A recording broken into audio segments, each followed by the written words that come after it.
Alors, dans cette vidéo, je vais t'expliquer pourquoi le SM7B n'est pas une super bonne upgrade si tu veux améliorer la qualité de ton audio parce que, on va dire, tu as commencé avec un Blue Yeti, tu avec ton Blue Yeti, ou tu es avec un micro de standard à 100 balles, tu sais, les micros du type Shure SM57, là, c'est des micros qui coûtent pas trop cher du coup, avec qui tu peux faire à peu près tout, hein.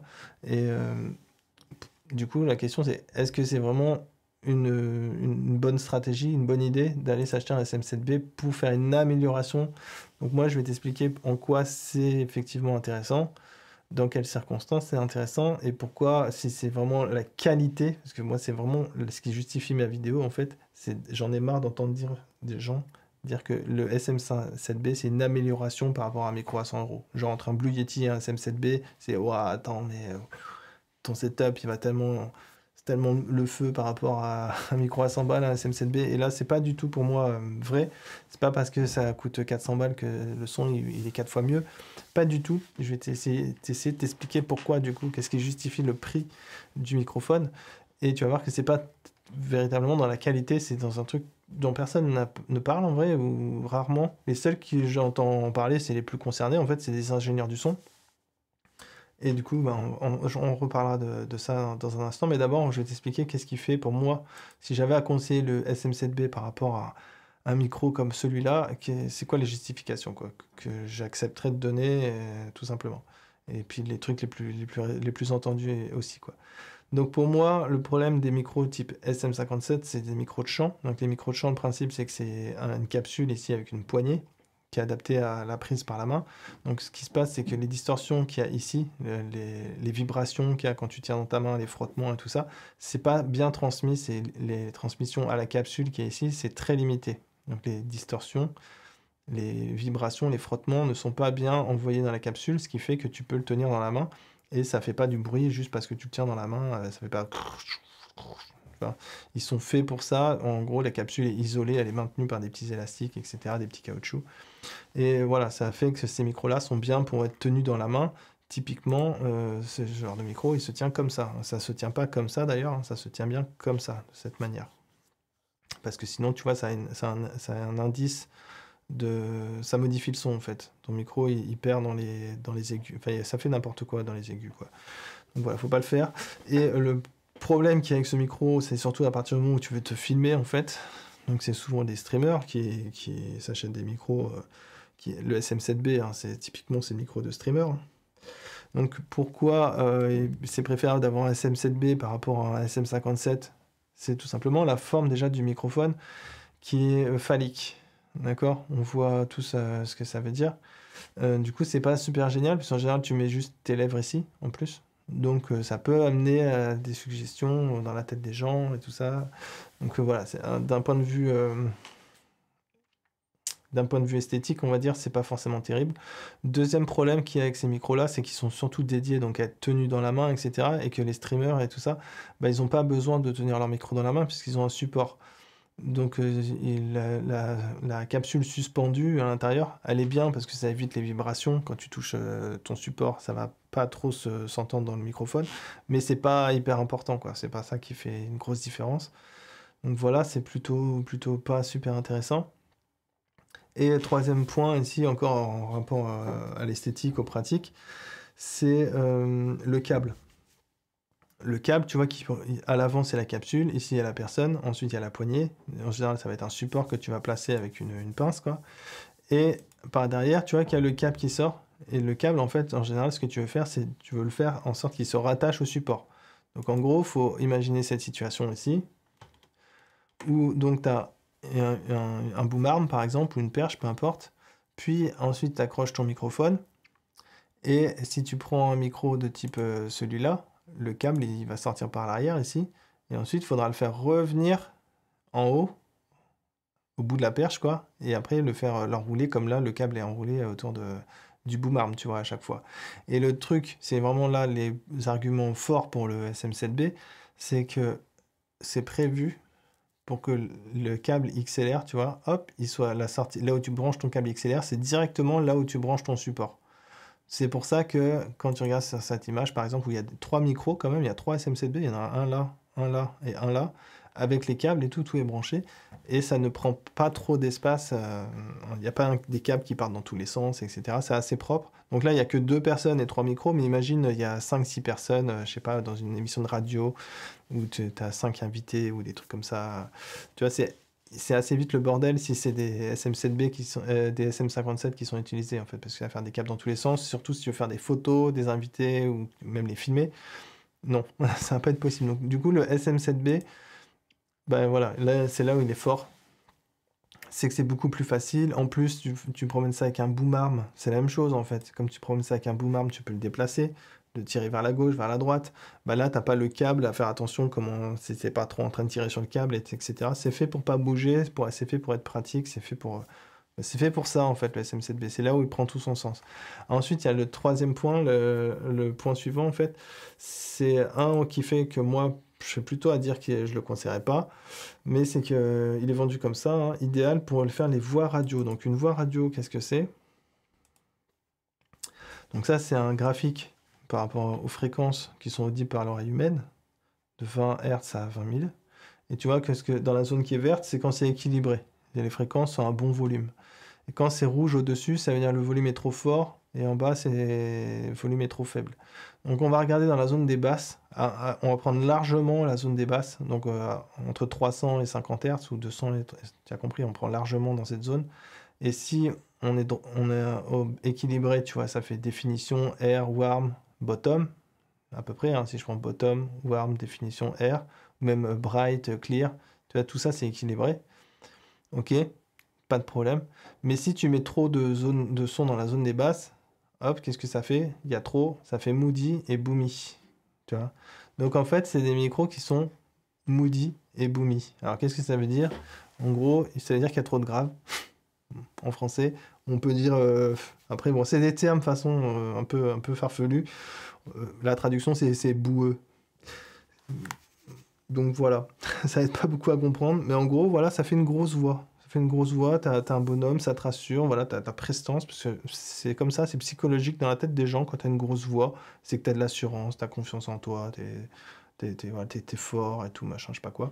Et du coup, la voix radio, bah, ça plaît énormément aux gens, et donc, eh ben, ça fait que ce micro-là, ça justifie la place du micro en étant un micro extrêmement populaire. Mais de mon point de vue, c'est pas un bon argument parce que moi, j'aime pas personnellement ça. Et en plus, que c'est facilement réplicable.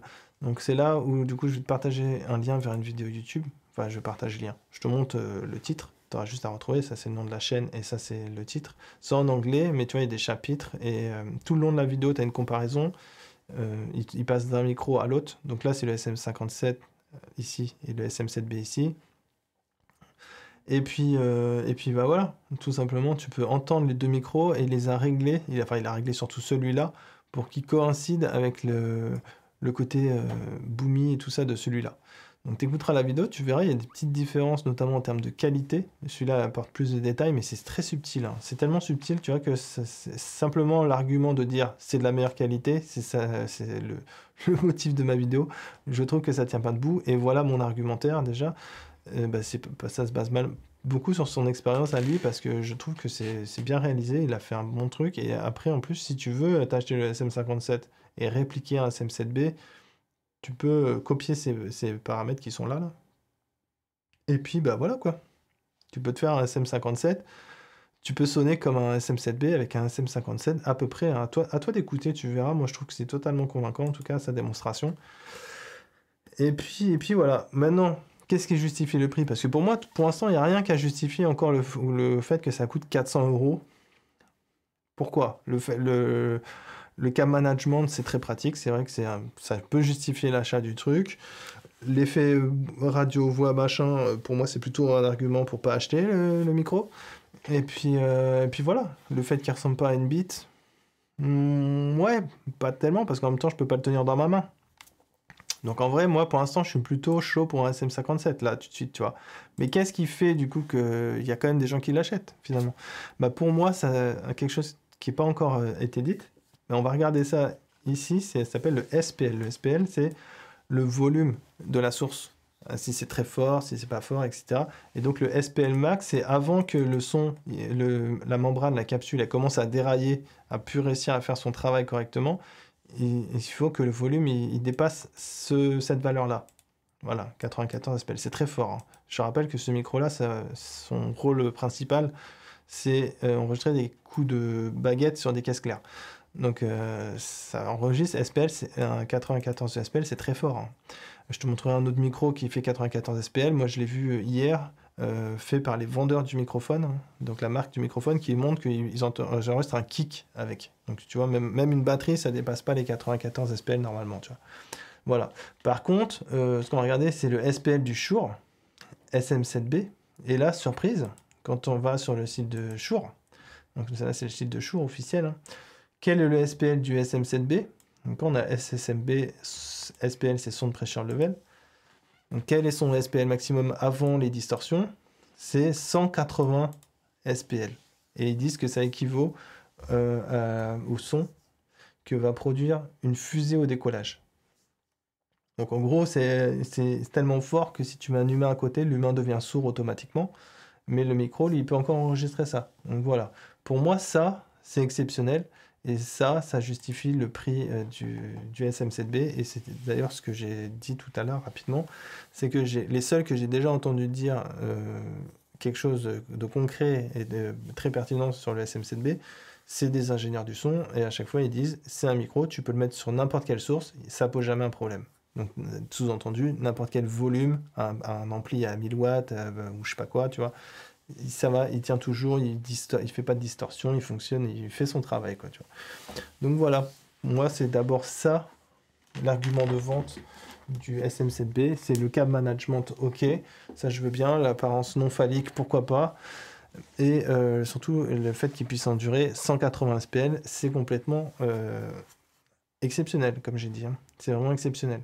Donc maintenant, ce que je vais faire, c'est que je vais te montrer des micros qui, pour moi, devraient être mis en avant quand tu dis oui, si tu veux remplacer ton SM7B même, ou SM57 ou ton Blue Yeti, et que tu veux une amélioration qui va être évidente pour tout le monde, hein, c'est n'importe qui va arriver et va dire waouh, il s'est passé quelque chose, tu as changé ton micro, quelque chose qui justifie l'achat du micro quelque part, pour que les gens le remarquent, c'est le minimum, c'est de taper chez Neumann en fait. Et chez Neumann, alors si tu achètes le micro, qui est un micro de studio, donc, qui est très adapté à la prise de son pendant un streaming et tout ça, tu as celui-là et tu peux l'acheter moins cher si tu n'achètes pas la suspension, mais je déconseille absolument de faire cette erreur.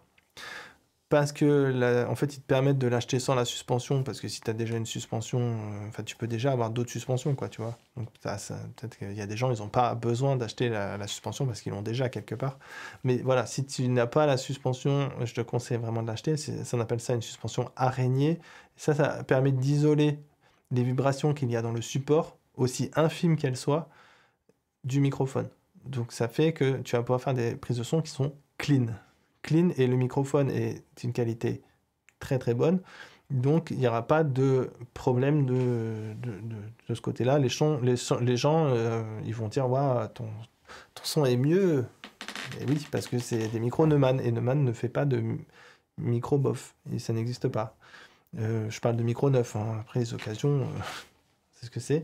Donc voilà, moi si tu veux une amélioration en termes de qualité, je te conseille Neumann. Tu as une autre version qui est une version phallique que tu peux tenir dans la main, qui est fait pour la scène et tout, quoi. Du coup, celui-là coûte un petit peu moins cher, et la qualité aussi sera exceptionnelle, enfin exceptionnelle, très très bonne, quoi. Peut-être pas exceptionnelle, mais parce que bon, il y a mieux, mais voilà, quoi. Voilà, moi, ce genre de micro, là, c'est si tu me dis, je veux acheter un micro pour améliorer la qualité, ben voilà, le pas cher est solide, quoi, enfin voilà, qui va répondre à la demande, c'est les premiers prix Neumann. Parce que bon, Neumann, tu peux rajouter un zéro derrière, hein, il y a des micros toujours. Voilà. Et maintenant, moi, ce que je vais t'expliquer maintenant, c'est qu'est-ce que je te conseille à la limite d'envisager d'acheter, si tu cherches pas spécialement une qualité supérieure au SM7B ou à ça, mais que tu veux pas filmer ton microphone, il y a un moyen que bah, j'utilise en ce moment d'ailleurs, c'est d'avoir un micro où le principe c'est le micro, tu vas le mettre au-dessus ou par en dessous, quoi. C'est comme les micros du cinéma en fait. Ça appelle ça des micros canons. Voilà, donc c'est des microphones à petite membrane, et après c'est un peu le bordel sur le site sur lequel je suis là, où il faut pas mal faire de tri, et je suis pas sûr que ça marche très bien, j'ai l'impression qu'il me vire certains micros qui ne devraient pas virer. Mais bon, bref, tu vois que c'est des micros avec des petites ailettes là, truc bizarre, ces trucs, et ça permet d'éloigner le son qui vient des côtés. Voilà, tout simplement. Donc ça fait que ce genre de micro, bah ouais, c'est typiquement pour faire ce genre d'utilisation, et c'est comme ça que moi j'utilise actuellement. Bon, j'ai pas un mec qui est en train de me regarder là sur le côté, non évidemment, j'ai embauché juste un support, ça marche aussi bien. Mais bon, bref, voilà, et celui que j'ai typiquement c'est celui-là, tu vois, donc c'est le moins cher dans la sélection que j'ai faite, tu vois, j'ai viré les moins chers des moins chers parce que il y a certains modèles qui sont vraiment un peu cheap. Mais déjà, voilà, tu vois, ça c'est le micro, c'est celui que tu es en train d'écouter, le E9090. Mais si tu veux l'acheter, ce micro, je te conseille de l'acheter dans ce bundle-là, parce que tu as ce support-là pour l'attacher, quoi. Au lieu de prendre la pince, tu vas prendre ça. Et ça fait une grosse différence. Parce qu'en fait, la pince, elle est complètement nulle. J'ai même demandé qu'ils me la changent gratuitement, parce que elle était inutile. Elle a cassé dès le premier jour, en fait. Donc voilà, ça sera plus viable. Je te conseille le petit bundle, ça rajoute un peu d'argent, mais c'est justifié. Sinon, tu vas être embêté, quoi. Ta pince, ça va casser. Et puis voilà, après, il y a tous les prix, hein. J'ai laissé les trucs très chers exprès pour te montrer que bah, ça existe aussi chez Neumann, mais bon, faut aller à 1600 €, quoi. Donc voilà, si tu veux de la qualité Neumann avec un micro invisible dans ton dans ton cadrage, si tu te filmes, tu as un plan un peu serré sur un plan poitrine, un plan taille, un truc comme ça. Tu peux faire ce genre de truc avec un micro complètement invisible puisqu'il est hors champ, tout simplement. Voilà. Et moi, personnellement, bah, c'est la solution que je préfère. Et c'est souvent d'ailleurs, je crois, les youtubeurs, enfin, c'est très souvent les gens font ça. Bon, ceux qui me font rire, c'est ceux qui ont des micros comme ça et qui les mettent quand même dans le champ. Ça, c'est ridicule. Parce que c'est des micros qui sont étudiés justement pour être mis hors cadre, qu'ils ne soient pas dans le champ de ta caméra, quoi. Alors, ceux qui arrivent à quand même à le mettre juste à côté de leur bouche, je suis là, mais oh mon Dieu. Oh ma boy. Bon, après, les gens font ce qu'ils veulent, hein. Mais bon, bref, t'as compris. Mais je pense que je vais pas aller plus loin dans la vidéo. Si t'as des questions, des remarques ou quoi, bah, hésite pas en tout cas. C'est fait pour. Et puis, ciao.